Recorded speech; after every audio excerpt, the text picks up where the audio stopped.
Chapter 1: The Birth of the Monkey King. Once upon a time, at the very top of a mountain, there was a magic stone. It was pretty massive, about 36 feet tall and 24 feet around. Those numbers weren't random.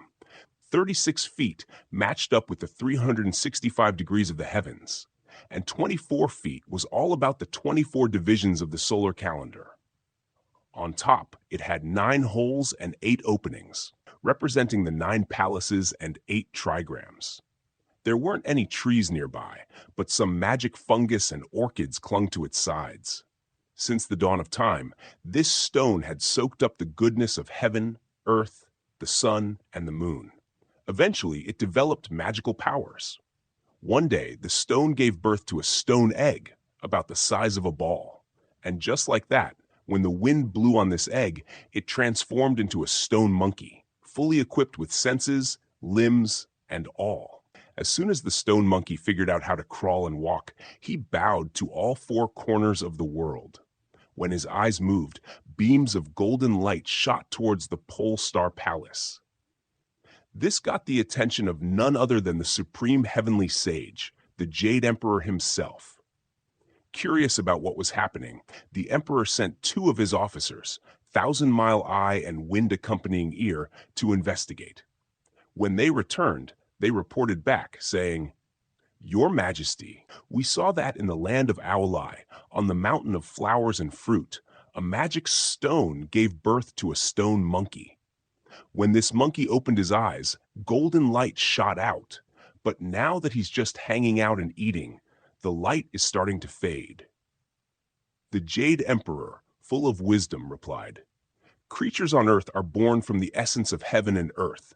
There's nothing unusual about that." Back on the mountain, the monkey quickly adapted to life. He was running around, playing with other animals, eating fruit, drinking from springs, and sleeping under the rocks at night. He became best friends with the wolves, tigers, and leopards, and basically made himself king of the mountain. The monkeys spent their days picking fruit, building stone towers, chasing dragonflies, and even catching fleas from each other. Life was good. One day, as the monkeys played by a stream, they started wondering where the water came from.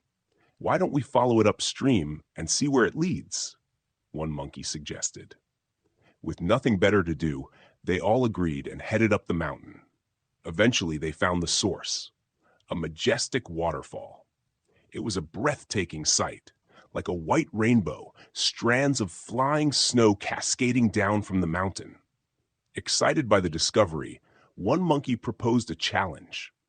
"Let's make whoever's brave enough to go through the waterfall and find its source our king." After the third call, the stone monkey jumped up and shouted, "I'll do it." Without hesitation, he sprang into the waterfall. On the other side, there was no water, just an iron bridge and a house. The stone monkey looked around in amazement. The place was incredible, with emerald moss, white clouds, and colorful mist floating around. There were even stone chairs, beds, and bowls inside the house. At the heart of it all, he found a stone tablet engraved with the words, "Happy land of the mountain of flowers and fruit, cave heaven of the water curtain." Thrilled, the stone monkey raced back through the waterfall to tell the others. "We're in luck," he exclaimed. "There's a house behind the waterfall with stone furniture, trees, and flowers. It's the perfect place for us to live." The other monkeys were eager to check it out. "Lead the way," they cried. The stone monkey shut his eyes, crouched, and with a loud shout, "Follow me in, follow me in," he jumped right back through the waterfall. The braver monkeys, excited by the challenge, leapt in after him. The more nervous ones hesitated, rubbing their ears and scratching their cheeks, making a lot of noise before finally clinging to each other and stumbling through. Once inside, they all dashed across the bridge and, that being their playful selves, started grabbing everything they could: plates, bowls, stoves, even fighting over beds. Monkeys are naturally mischievous and couldn't stop rearranging things until they were totally worn out. Meanwhile, the stone monkey, sitting proudly on the main seat, called out, "Hey, everyone! You all said that whoever went in and came out of here would be made king, right? Well, here I am, in and out, and I've even found you a perfect place to live. So why haven't you crowned me yet?" Realizing they couldn't argue with him, the monkeys all bowed in agreement. They lined up by age, like they were at court, and officially hailed him as the great king of 1,000 years. The stone monkey took the throne and declared that the word stone was now off limits, calling himself the handsome monkey king instead. There's even a poem about it. Born of heaven and earth, quick with the sun and moon's magic, the stone gave life to a monkey destined for greatness. He used his mind to create the world he wished to see, for kings and sages do as they please. With his new title, the handsome Monkey King took charge of his fellow monkeys, apes and gibbons. He appointed leaders, divided them into rulers and subjects, and they spent their mornings roaming the mountain of flowers and fruit, and their nights peacefully settled in the water-curtained cave. They made a pact to stay out of the business of birds and beasts. They had their own kingdom now, and life was nothing but fun. In spring, they picked flowers for food and drink. In summer, they lived off fruit. In autumn, they gathered nuts and chestnuts, and in winter, they feasted on Solomon's seal. Everything was going great. But even for a monkey king, carefree days don't last forever. After living like this for a few hundred years, the Monkey King started feeling down one day during a feast. His subjects noticed and quickly asked, "What's wrong, Your Majesty?"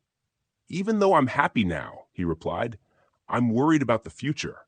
That's what's bothering me." The other monkeys burst out laughing. "You're worrying too much, Your Majesty. We live in paradise. We're free to do whatever we want, and we don't answer to anyone. Why stress about the future?" The Monkey King sighed. "Sure, we're free now. We don't live under the rule of human kings or the terror of the animals. But someday, we'll all grow old and weak. And when that day comes, the King of Hell will drag us down to the underworld. We won't be able to stay here forever." This got to all the monkeys, and soon they were crying too, each thinking about the inevitable. Suddenly, a gibbon sprang up and said, "If Your Majesty is thinking ahead like this, it shows you're becoming enlightened. Among the 5 creatures, there are 3 that don't fall under the King of Hell's power." "Who are they?" asked the Monkey King. "They're the Buddhas, the immortals, and the sages," the gibbon explained. "They don't get caught in the cycle of life and death. They live forever, as eternal as the mountains and rivers." "And where do they live?" the Monkey King asked, excited. "They live in the human world, in ancient caves on magical mountains." Thrilled by this news, the Monkey King declared, "I'll set off tomorrow and search for these beings, even if I have to roam the edges of the oceans and skies. I'll learn their secrets and find the key to immortality, so we can escape the grasp of the King of Hell forever." All the monkeys cheered in excitement. "Great idea, Your Majesty. Tomorrow, we'll gather the best fruits and have a huge banquet to send you off in style." The next day, the monkeys got to work, picking magic peaches, gathering rare fruits, digging up yams, and harvesting Solomon's seal. They laid out everything on stone benches and tables, along with fairy wine and tasty dishes.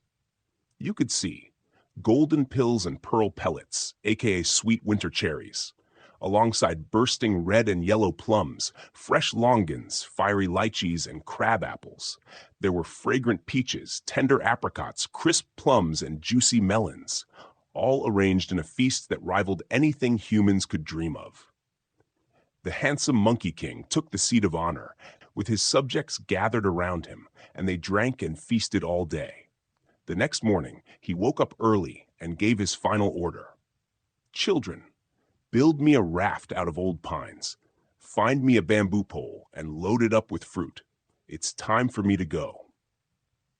And so the handsome Monkey King set off, punting his raft across the waves of the ocean, ready to find the secret of immortality on the southern Jambu continent. The heaven-born monkey, feeling noble and inspired, left his island home and set off with the winds. He sailed across oceans and seas, determined to find the way of immortality and accomplish something great. He knew that those destined for greatness shouldn't have mundane desires. They could attain ultimate truth without worry. He was sure he'd find a kindred spirit who could explain the origins and laws of nature. He couldn't have picked a better time for his journey. As soon as he hopped on his raft, a southeasterly wind blew hard for days, carrying him to the northwestern shore of the southern continent. Testing the shallow waters with his pole, he decided to ditch the raft and jumped ashore. There, he saw humans by the coast, fishing, hunting geese, gathering clams, and making salt. Curious and a bit mischievous, he leaped around and made faces at them. They were so terrified that they dropped everything and ran for their lives. The Monkey King caught up with one who wasn't a fast runner, took his clothes, and dressed himself up like a human. Feeling pretty pleased with himself, he wandered through towns and cities, learning human behaviors and speech in the marketplaces. Whether he was grabbing breakfast or settling down for the night, he was always asking about Buddhas, immortals, and sages, seeking the secret to eternal youth. But he noticed that people were too obsessed with fame and fortune to care about their destiny. He pondered, when will the endless chase for fame and fortune stop? People toil from morning till night, never enjoying themselves. Those riding donkeys dream of stallions. Even the prime minister wants to be a prince. They only worry about work and survival, never fearing that the king of hell might come for them. They're so busy trying to secure wealth and power for their descendants that they don't pause to reflect. Despite his constant inquiries about the way of the immortals, the Monkey King couldn't find one. He spent 8 or 9 years wandering the southern Jambu continent, exploring great cities and tiny counties. Eventually, he reached the great Western Ocean. Thinking there might be sages and immortals on the other side, he built another raft and floated across until he arrived at the western continent of Cattle Gift. Once ashore, he continued his extensive search. One day, he stumbled upon a high and beautiful mountain, thick with forests on its lower slopes. Fearless of wolves, tigers, or leopards, he climbed to the summit to take in the view. And what a view it was! Thousands of peaks reaching up like spears. Vast screens of rock towering skyward. In sunlight, the mountain haze tinged with soft blues. After rain, the black rocks gleamed a cool green. Ancient trees wrapped in withered vines. Mysterious paths marked by old fords. Strange flowers and precious plants flourishing year-round, rivaling fairyland. Hidden birds singing nearby. Clear springs running through valleys filled with mushrooms and orchids. Lichen covering the cliffs, the mountain range undulating like a majestic dragon. Surely, he thought, there must be lofty hermits living here. As he admired the scenery, the Monkey King heard a human voice coming from deep within the forest. He rushed towards the sound and listened. Someone was singing. Watching the chess game, I chop through rotten wood, felling trees, ding ding. Strolling at the edge of clouds and valleys, I sell firewood to buy wine. Laughing heartily without a care, I rest my head on a pine root, gazing at the moon. When I wake, daylight has come. Familiar with the old forest, I scale cliffs and cross ridges, cutting down withered vines with my axe. Once I've filled my basket, I walk down to the market singing, trading it for 3 pints of rice. The people I meet are Taoists and immortals, sitting quietly, discussing the yellow court. Overjoyed, the Monkey King thought, so this is where the immortals have been hiding. He bounded deeper into the woods and saw the singer, a woodcutter chopping firewood. His attire was quite unique, a hat woven from the first skin shed by new bamboo shoots. clothes made from wild cotton tree fibers, a belt of old silkworm silk, straw sandals with straps from rotten sago trees. In his hand, a steel axe, on his back a hemp rope. He was adept at climbing pines and felling dead trees, a true master of his craft. The Monkey King approached him and called out, "Greetings, old immortal, your disciple salutes you." Startled, the woodcutter dropped his axe and turned around. "Oh no, I'm not an immortal. I can barely make ends meet. Please, don't call me that." "If you're not an immortal," the Monkey King asked, "then why do you sing like one?" "I don't sing like an immortal," the woodcutter replied. "But I heard you just now," the Monkey King insisted. "You sang about meeting Taoists and immortals, sitting quietly and discussing the Manting Fang. That's all about the way. If you're not an immortal, who are you?" The woodcutter laughed. "Well, the song is called The Fragrance of the Manting Fang. An immortal who lives near my hut taught it to me. He saw how hard I work and how worried I always am, so he taught me this song to lighten my mood when I'm feeling down. It helps me forget my troubles. I was just singing because I had some things on my mind. I never thought anyone would be listening." "If you have an immortal as a neighbor," the Monkey King said excitedly, "you should learn from him how to cultivate yourself and maybe get a recipe for eternal youth." The woodcutter sighed. "I've had a tough life. My parents raised me until I was about 8, and just when I was starting to understand the world, my father passed away. My mother was left alone, and I had no siblings. Being the only child, I had to care for her day and night. Now she's old, and I can't possibly leave her. Our land is so overgrown that I can't grow enough to feed and clothe us both. So I cut firewood to sell at the market for a few coins to buy rice for us. That's why I can't focus on self-cultivation." The Monkey King replied, "From what you've said, you're a dutiful son and a good man. You'll surely be rewarded someday. But could you please show me where this immortal lives? I'd like to pay my respects." "It's not far," the woodcutter said. "This is the Spirit Tower Heart Mountain. Within it is the Cave of the Setting Moon and 3 Stars. An immortal named Patriarch Subhuti lives there. I don't know how many disciples he's trained, but there are about 30 or 40 with him now, cultivating themselves. If you follow that path south for 2 or 3 miles, you'll find his place."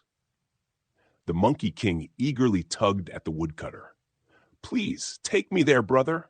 If I gain anything from this, I won't forget your kindness." "You silly monkey," the woodcutter replied. "Didn't you hear what I just said?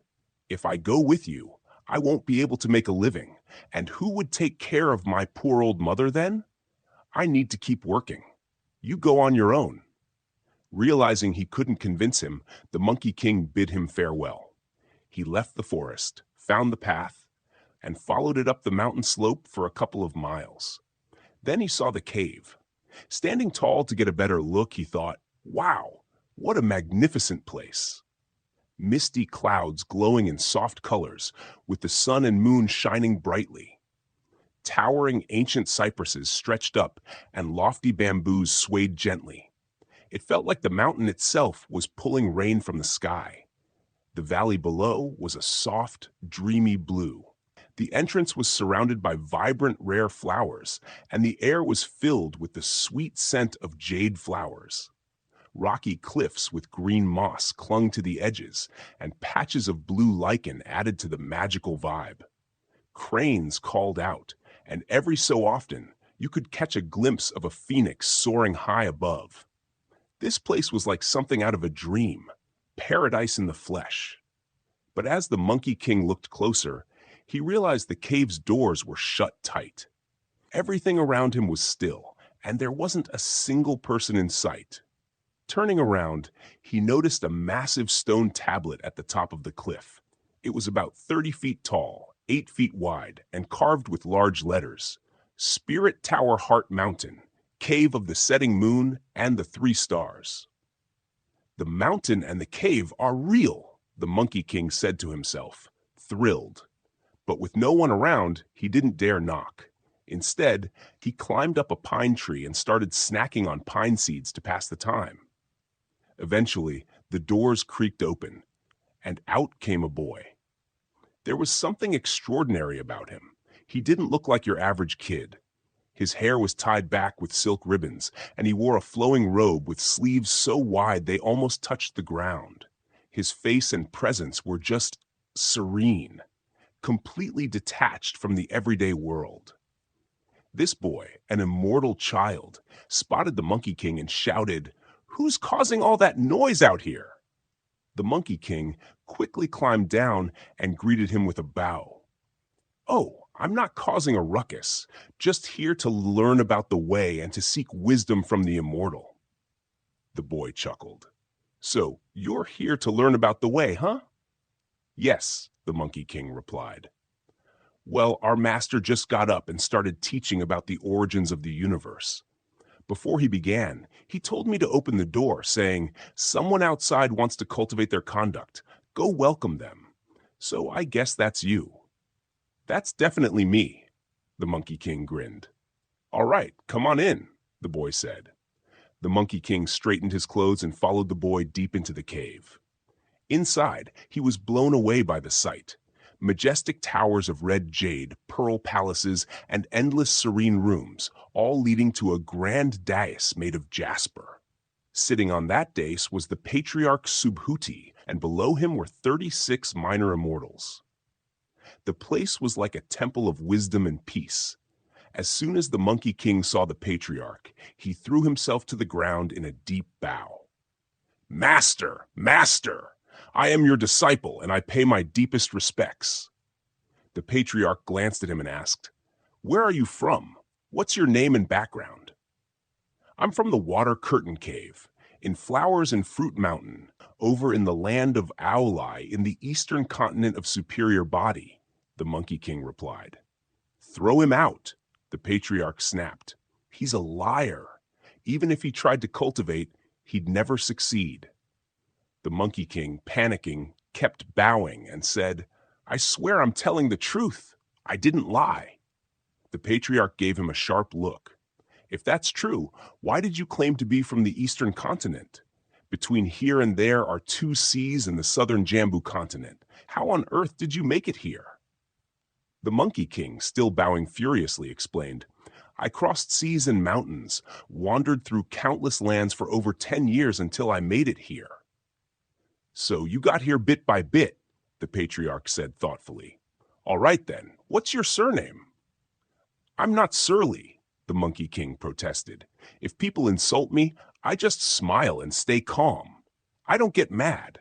The patriarch chuckled. "I didn't ask if you were surly. I asked what family name you go by, your surname." "Oh," the Monkey King said sheepishly, "I don't have parents, so I don't have a surname." "If you had no parents, did you sprout from a tree or something?" the patriarch asked. "No, I wasn't born from a tree," the Monkey King replied. "I came from a magic stone on top of Flower and Fruit Mountain. One day, the stone split open, and here I am." Hearing this, the patriarch tried to hide his excitement. "So, you were born from heaven and earth, huh? Walk around a bit so I can get a better look at you." The Monkey King hopped up and strutted around. The patriarch smiled. "Your body might not be the best, but you look like one of those rhesus monkeys that love eating pine seeds. I think your surname should be Hu, macaque. But Hu means old, and what's old can't be transformed. Instead, I'll give you the surname Sun, monkey, which symbolizes male strength and new beginnings. Your name will be Sun." Delighted, the Monkey King kowtowed again. "Thank you, master. I'm so happy to have a surname, but could you also give me a personal name?" The patriarch explained, "We have 12 words in our sect for naming disciples. You belong to the 10th generation, so your name should include the word Wu, awakened. So we'll call you Sun Wukong, which means monkey awakened to emptiness. How does that sound?" "That's perfect," the Monkey King exclaimed, grinning from ear to ear. "From now on, my name will be Sun Wukong." And that's how the famous Monkey King got his name. If you want to know what happened next in his journey to cultivate wisdom, stay tuned for the next chapter.